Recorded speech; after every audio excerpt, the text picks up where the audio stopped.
Assalamualaikum warahmatullahi wabarakatuh. Perkenalkan nama saya Sani Anjani dengan NIM 2024143603, kelas 1Q, Prodi PGSD, MK Pendidikan Kewarganegaraan, dosen pengampu Dr. Haji Hendra Wijaya SAG MPDI.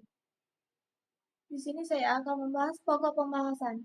1. Pengertian konsep demokrasi. 2. Pilar-pilar demokrasi. Demokrasi adalah sistem pemerintahan yang menempatkan rakyat sebagai pemegang kekuasaan tertinggi. Dalam demokrasi, rakyat memiliki hak yang setara dalam pengambilan keputusan yang dapat memengaruhi kehidupan mereka. Konsep demokrasi yaitu 1. Kedaulatan rakyat. 2. Pemilihan umum. 3. Partisipasi publik. 4. Kebebasan berpendapat. 5. Keadilan dan kesetaraan.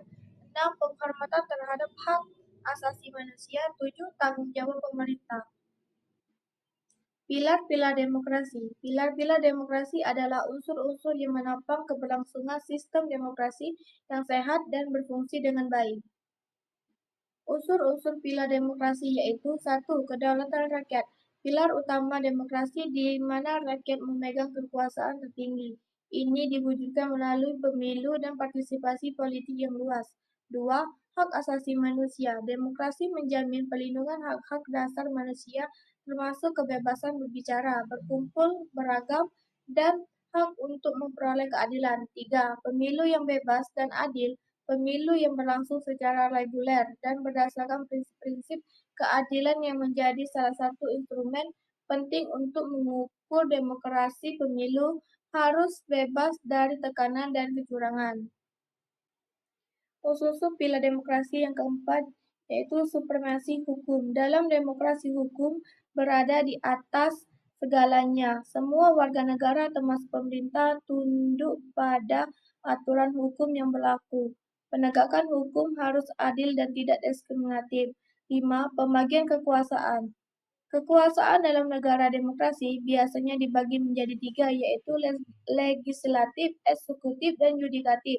Tujuan pembagian ini adalah untuk menjaga konsentrasi kekuasaan pada suatu pihak dan memastikan adanya check and balance. 6. Kebebasan pers. Media yang bebas dan independen sangat penting dalam demokrasi. 7. Partisipasi politik. Demokrasi yang sehat mendorong keterlibatan aktif rakyat dalam proses politik. Kesimpulan, jadi demokrasi sistem pemerintah yang memberi kekuasaan kepada rakyat. Konsep-konsepnya mencakup partisipasi rakyat, kebebasan, dan kesetaraan. Pilar-pilar demokrasi meliputi kedaulatan rakyat, negara hukum, pemisahan kekuasaan, dan pelindungan hak asasi manusia. Sekian dari presentasi saya akhiri. Wassalamualaikum warahmatullahi wabarakatuh.